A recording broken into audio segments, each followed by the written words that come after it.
And thanks again to Silencer Central for getting these silencers to our doorstep quick and easy. Hey guys, this is Scott Reekers here with Eastmans, and today I'm here to talk about things we are looking for with a mountain rifle and what we want to do to put that together, as I have a new rifle that I've been working on for the last few months. I have Christian from Dead Air here with me, and we're going to go through this. We're going to talk a little bit specifically about the considerations that I need to make as I think about what can I put on this Browning X-Bolt 2, and all the things that I would consider in why would you pick a can? How should I think about this?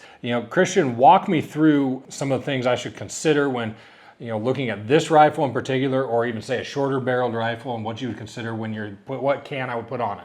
Sure. Yeah. So you can get in the weeds on this stuff, right? The first thing, of course, is you've got the Browning. So let's say this is your weapon of choice, your rifle of choice. This is what you've chosen, and the caliber, right? Because that's your first thing. You want your caliber of choice and the weapon of choice, and then your optic. But when you go into the can, you got to remember, what are we trying to achieve? Are we in the central U.S., the South U.S., out here in the Midwest? Are we hunting of a blind, a deer stand, a ground blind? Or are we doing what you're used to doing, and now myself to love, backcountry hunting? So we need to think about that. You want to be lightweight.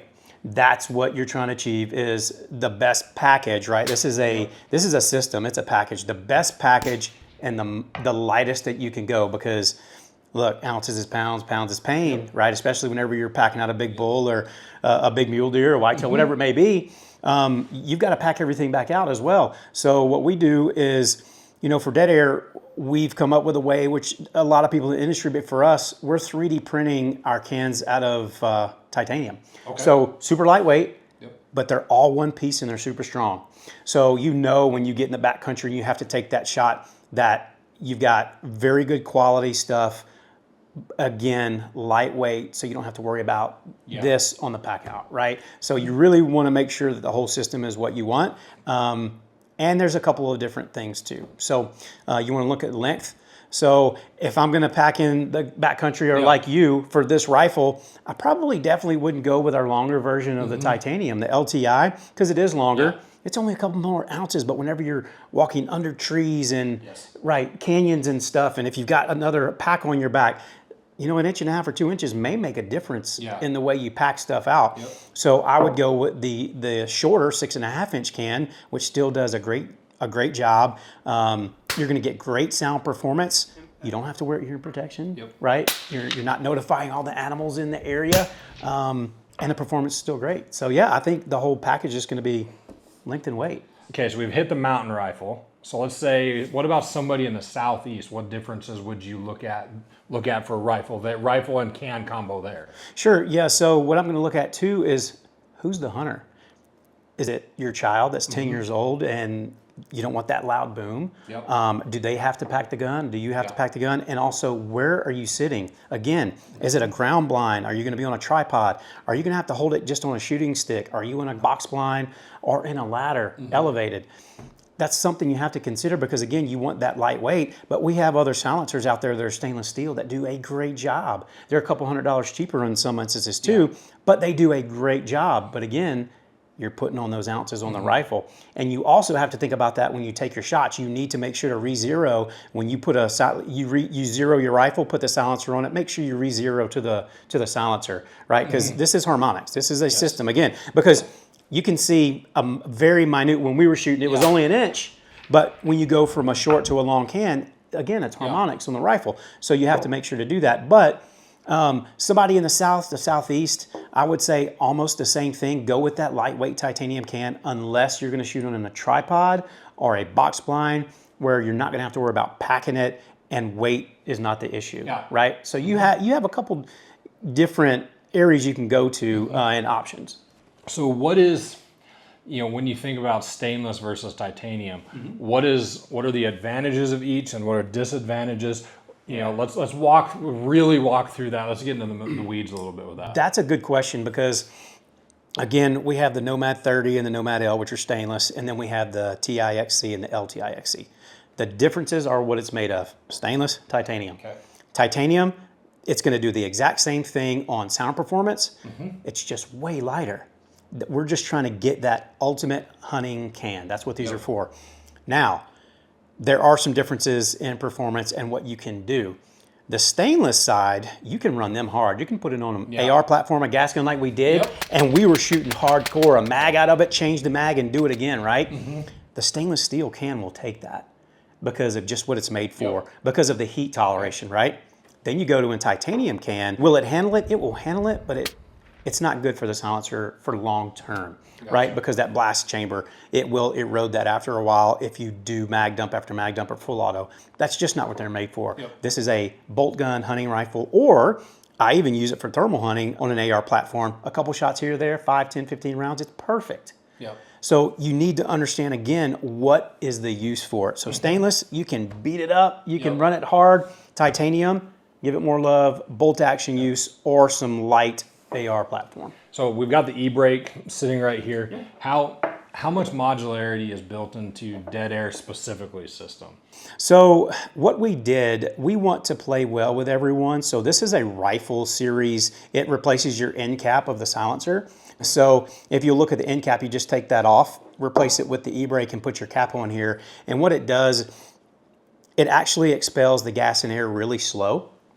So what you're doing is you're getting 10, 15, depending on the cartridge, right, and the rifle makeup, 10 or 15% less felt recoil at the shoulder. So it disperses it omnidirectional, right? So instead of that barrel flipping up, it comes straight back to the shooter because it's omnidirectional. So it comes straight back. So you get to see that impact or miss, right?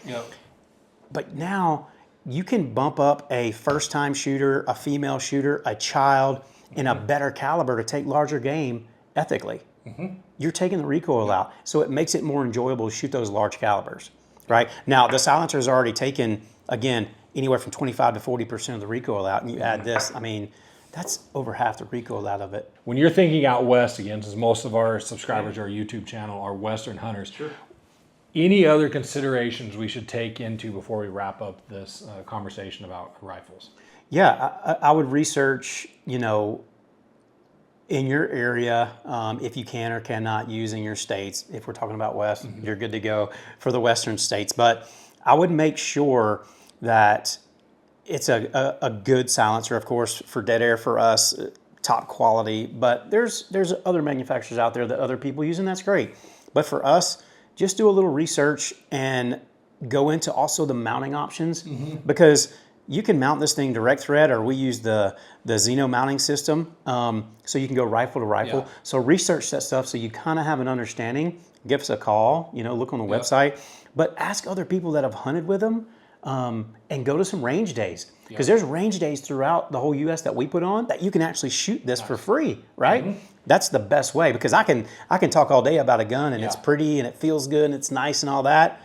This is, at the end of the day, that's a tube that people look at. So we really want to put as much out there. So we have a bunch of YouTube stuff. I personally do. I try to do comparisons of caliber, rifle, different cans, so they kind of get that understanding, right? And then your guys, y'all are awesome at it. Y'all do a lot of stuff. Well, we attempt to. But I would say just do a ton of research if you can, or just ask us and we can walk through it. And give me a quick overview on what Zeno is versus direct thread. Just real quick. I know we talked about it a little bit in the last, actually there's another review. We can link it right here down in the corner as well. But also, you know, give a quick overview for Zeno versus direct thread. Yeah, easy. So direct thread is going to be either your 5/8 or half or whatever rifle you'll have is going to be directly threaded on the silencer to the barrel. Zeno, what we did, it's a muzzle device. So Zeno is a muzzle device that goes on the gun. So if you have guns, with Z, guns, if you have several guns like we all do, you can put a muzzle device on each one and you don't have to worry about changing the back of that hub for the actual thread pitch of your gun. Or, let's face it, a lot of people go from manufacturer to manufacturer to manufacturer of different guns. Yes, it may be, let's use 5/8 24, but that threading may be off just a little bit and you could gall the back of the suppressor. So what we did, we put an accessory on the back, and this never changes. So this thread never changes, and it's left-handed. So when you put it on, it's just like that. It's opposite direction. You do it hand tight and a little bit more, and then when you take it off, it's the opposite direction, so you're not worried about taking off your muzzle device. So that's easy, right? So you can go gun to gun with ease and not have to worry about messing up your threads, and you have a break in there. So the blast chamber is protected, so you get a little longer use out of the can. Very cool. Yeah. Thanks again for coming along on this overview of what I am building in a Western hunting rifle for this coming season. Thanks for the conversation, Christian, as we went through some of your lineup for dead air and the things that you guys have going on there. I'm excited to use this can this fall. I know my family is also going to use it because we're all going to do some hunting. So I'm excited about that. If you have not subscribed to the Eastmans YouTube channel, please make sure that you do. We have great things coming up, including more reviews like this, as well as a new season of Beyond the Grid TV with lots of new episodes. There's some great elk hunting content. You don't want to miss a thing.